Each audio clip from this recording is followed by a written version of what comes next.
Greetings YouTube and welcome back to my channel. It is the final morning of my grand tour and it's always a bit sad packing the bike away for the last time, knowing that I've got to go home and go and earn some money again basically. I'm fighting the weather again. There's heavy rain moving in and thunderstorms to this area very soon. So I'm going to go and try and find some breakfast in the old town of Douai and then gonna make it back to the Eurotunnel. Let's have it.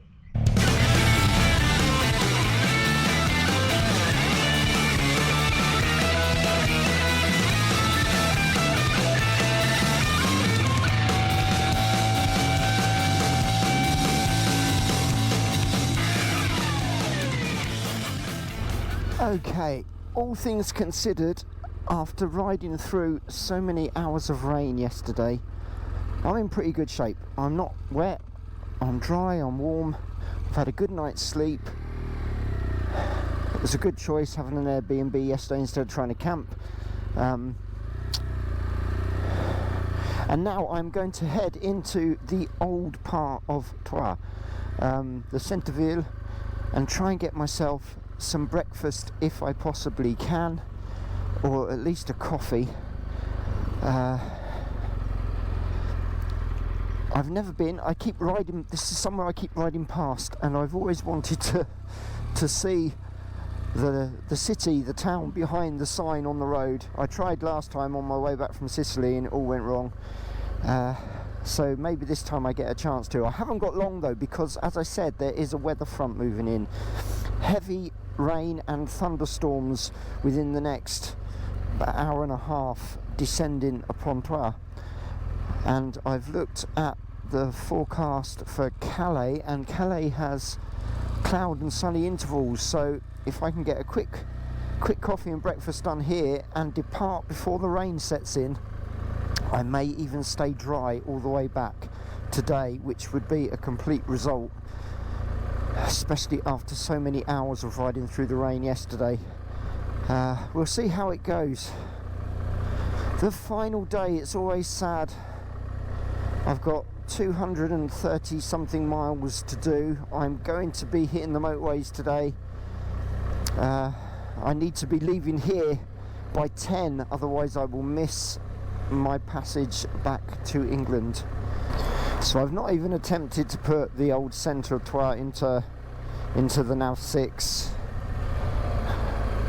I've gone straight for Google Maps. It's saying 4 minutes and I will be there. Fingers crossed that's all correct. Yesterday I put the actual address of the Airbnb into the nav 6, and I just kind of had this nagging feeling that it wasn't going to be right, and so I put it into Google Maps as well, and both devices wanted me to go to completely different places, and funnily enough the Google Maps one was the correct one. What can you do? I think the nav 6 is really good for getting you to a general area, and sometimes it's really good for getting you to your actual destination, but if you want something more precise, Google Maps or Apple Maps or Maps Me, any of those things, they're just a bit more on it.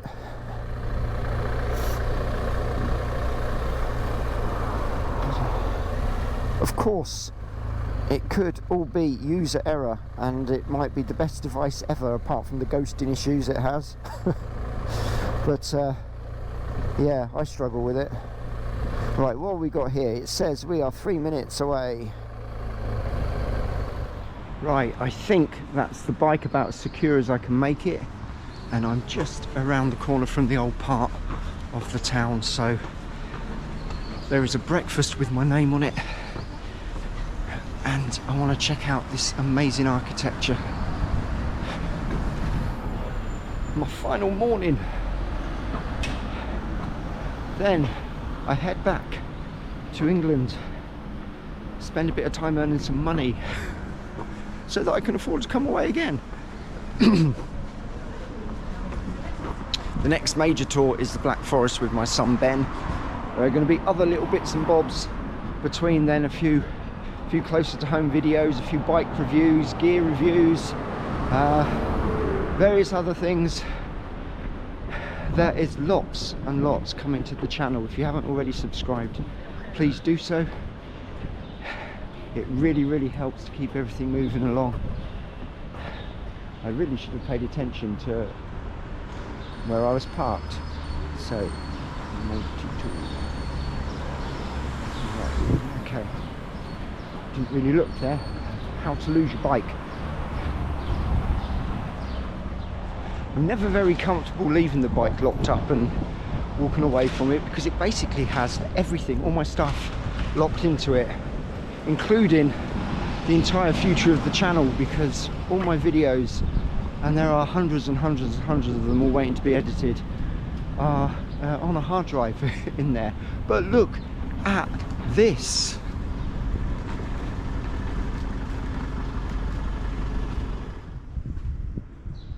Surprised it's still standing. Pisa think it's got a wonky tower. Well, I have news for it.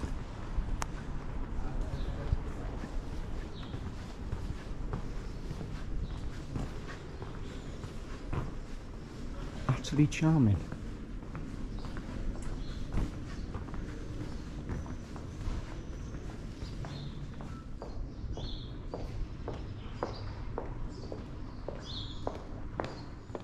Well, it is only just gone 8:30. I'm hoping there will be somewhere open. The vendors are getting their tables out, putting them on the cobbles. I really hope I can find somewhere to get a coffee. I'm sure a chain somewhere in the more modern high street will be open, but I don't want to have my last breakfast of this tour somewhere like that. I want to be amongst all of this, because it is incredible. It feels like I'm walking through a set for Harry Potter or something. Right, look at that.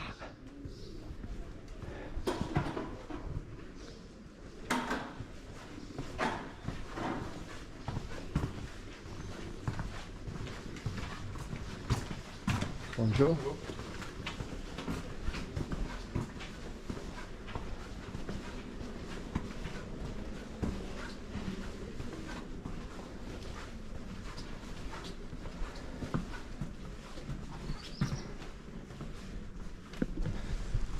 Can you imagine the people over the centuries that have walked down this street, the conversations that have been had, the different lives that have been led, with totally different worries and thoughts and concerns to those that we have today. People not concerned whether their Wi-Fi is working, or I don't know, whether their credit card loan is going to be paid off in time. Obviously they would have had loans of their own to pay, but totally different world.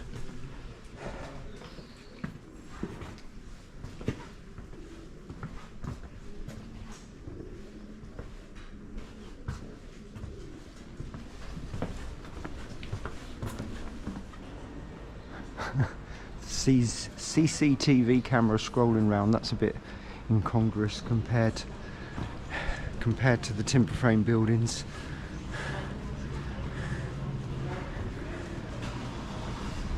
I love it. I love this place. It's fab.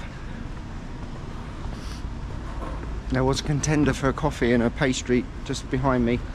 Just walk down here first.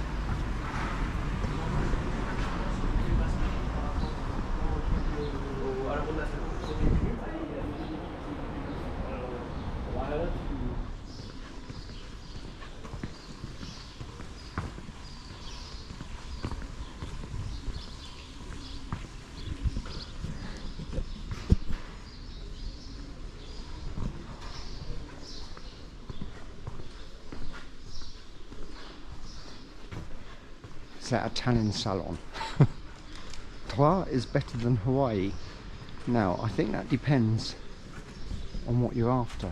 It's certainly better if you want amazingly old timber frame buildings and cobbled streets. Perhaps not better if you're after surfing. That's an uneducated guess there. The perfect thing to set me up for the day, 100%. Right, I'm going to show you what I did on the tour, and very sort of vaguely, and give you a few tips for what it's worth, my thoughts, should you decide you want to have a go. It is definitely worth it.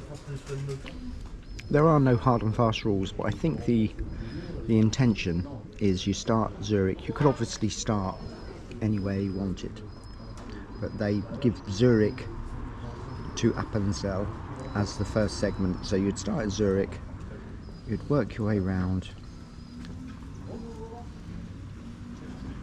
and then I think this is considered the loop, the tour.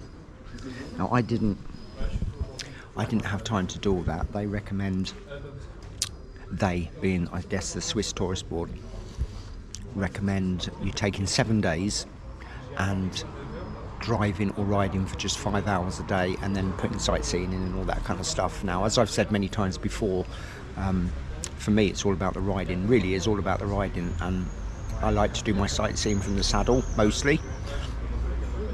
I still occasionally come and see stuff, hence here I am in Troyes, and it's beautiful, absolutely beautiful.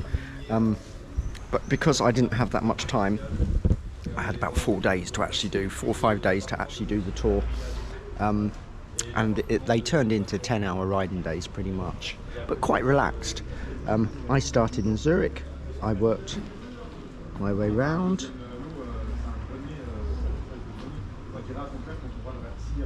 I got just before Montreux, where I cut across, if you remember, that incredibly rainy mountain pass, which was gorgeous. And then I worked my way up here, and somewhere up here was that beautiful, beautiful, beautiful village of Day7, where I had breakfast yesterday. And then I made my way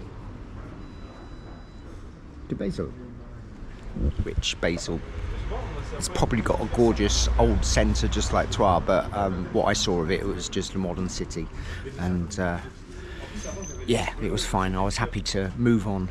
I then rode without using the motorway all the way to Troyes yesterday in the rain, but here I am having breakfast on my final day.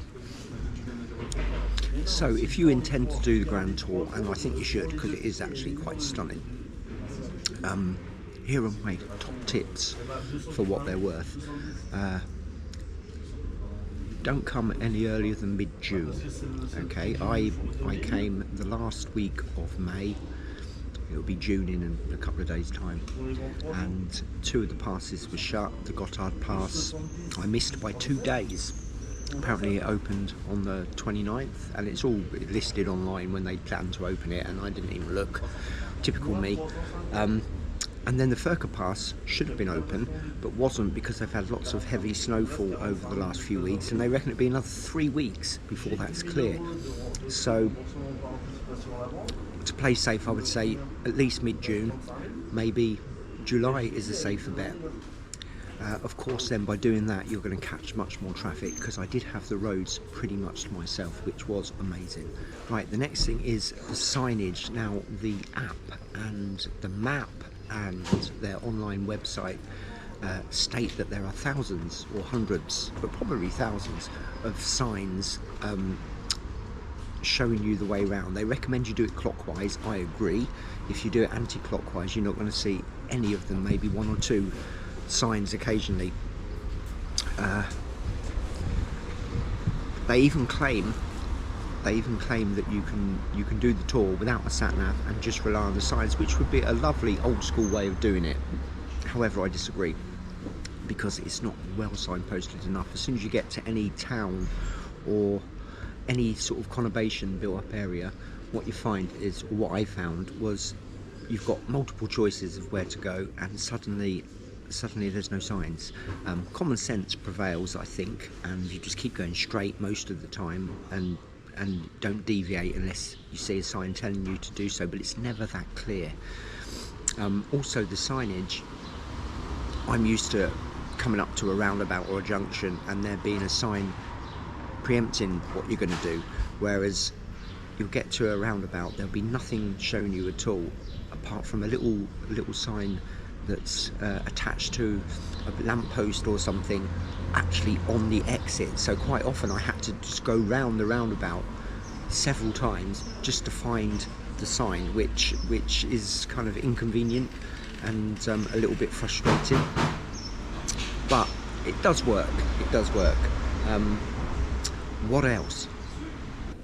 So I think also you mustn't be afraid to make the tour your own, because if you was to try and stop at every single point of interest, every photo opportunity, everything that's listed on the map or the app or the website, you would probably take several months to go around this grand tour of Switzerland. Obviously everybody's different, and some people would rather spend much less time on the bike or in the car and more time walking around sightseeing, and some people like myself would rather be riding, and you just got to make it work for you, like I did when I cut off a great big section of it because I just didn't have the time. Doesn't mean I can't come back and do that section.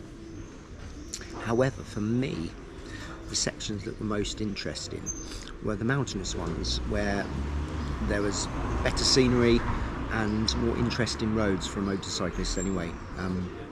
All of it was good. Another consideration I would think would be to make sure you have lots of, I don't know, enough cash. What is enough? Who knows? Of the local currency, enough cash on you, because I found quite a few of the smaller cafes and eating establishments weren't interested in taking a card at all, and at one point, you know, I had a coffee and pastry to pay for and had to go and find a bank to go and get some money out because they wouldn't accept a card. Anyway, I think that about covers it for my top tips. Whether they're any use or not, I don't know.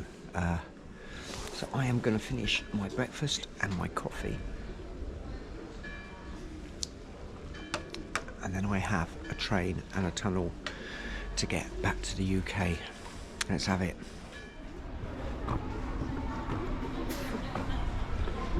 Always a good sight. It's still there. It will be interesting to see if the Nav 6 works, because I literally just dropped it, fitting it, stupidly tried to catch it with my foot, proceeded to kick it underneath that car. It seems physically like it's come out quite unscathed, a couple of scratches. Luckily the screen hasn't cracked.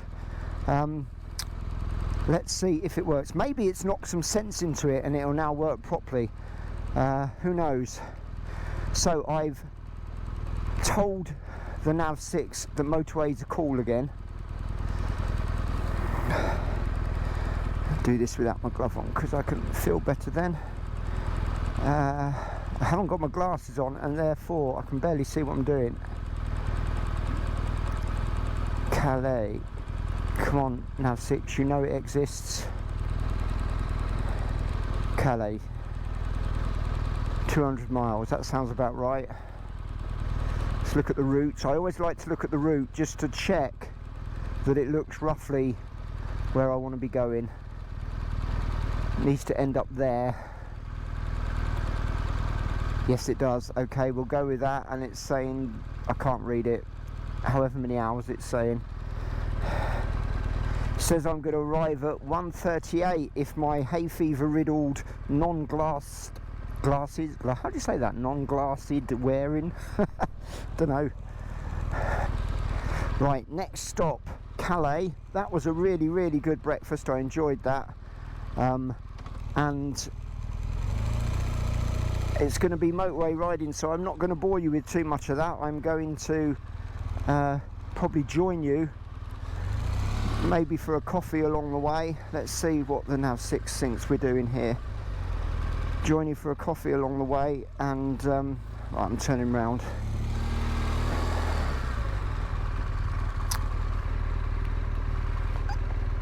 And then it will be the tunnel and home.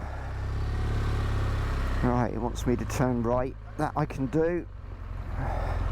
Silly me dropping the nav 6. I'm usually so careful with it.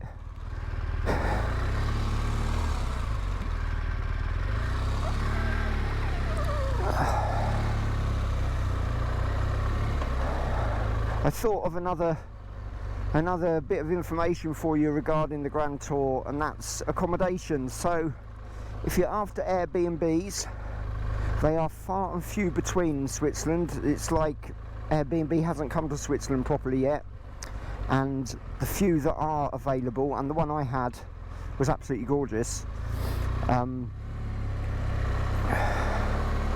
they're expensive compared to, say, France or Morocco. Alright, try not to run over any school children. And camping, if you're looking for campsites on the Grand Tour of Switzerland, they are plentiful and fairly reasonable. I was probably between 20 and 30 francs a night on the campsites. Obviously there are lots of hotels.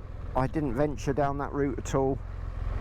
That's a little bit out of my league, hotels in Switzerland, to be honest. I would imagine they're varied in price from expensive to very expensive, I would think.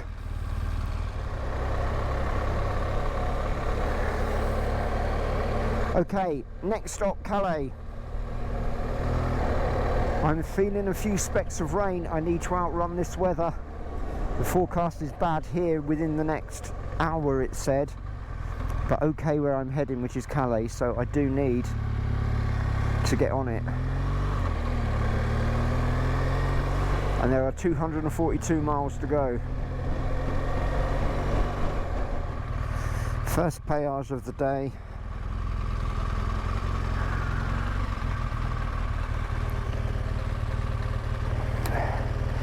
Very, very, very handy little compartment on the tank of the GSA.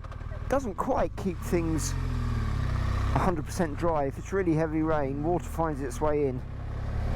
Whether it's because it's not brand new or not, I don't know, or it was never quite watertight in the first place. Right, we want to not go down there. That would be the wrong way. Go straight on.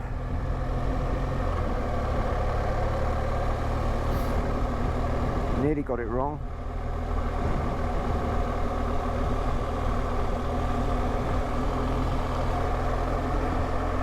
It's been good not being on the motorways for a while, but today it's a necessary evil. I have not got that long to get back to Calais, and I do not want to miss my train.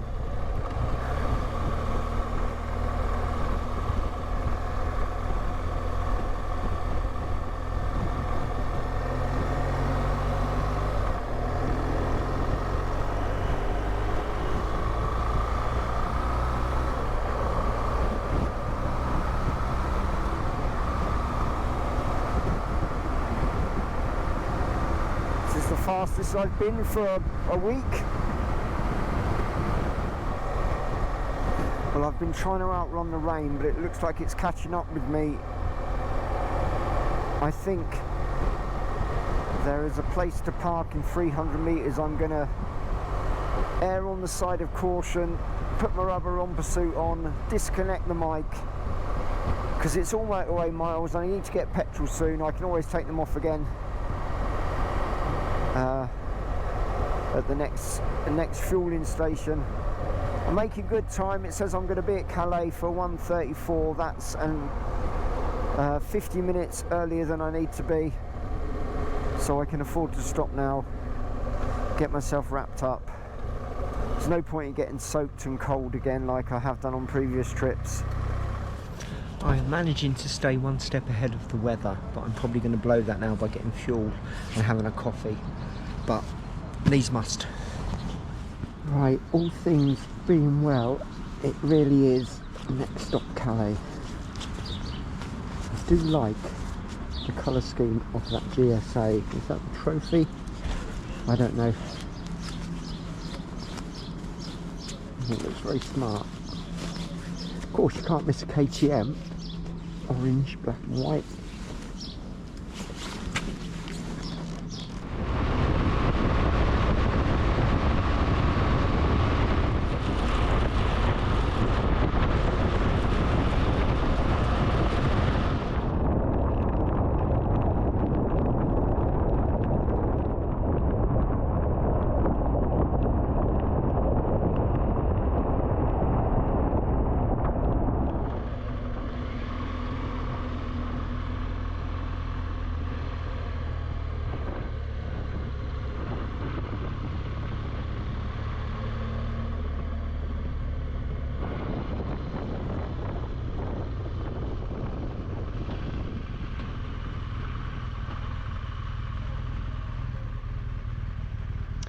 Well, I am where I need to be. Last time I was stood underneath the shelter, I was soaked, I was cold, and it was thoroughly miserable. However, it's all fine today. M5, that is my call sign. Even though I'm here an hour, not an hour, maybe half hour earlier than I need to be here, there's no earlier train for me, so it's time to go and get a coffee. And then I will next join you when we're boarding the train, and that's where I'm going to say goodbye. Phew.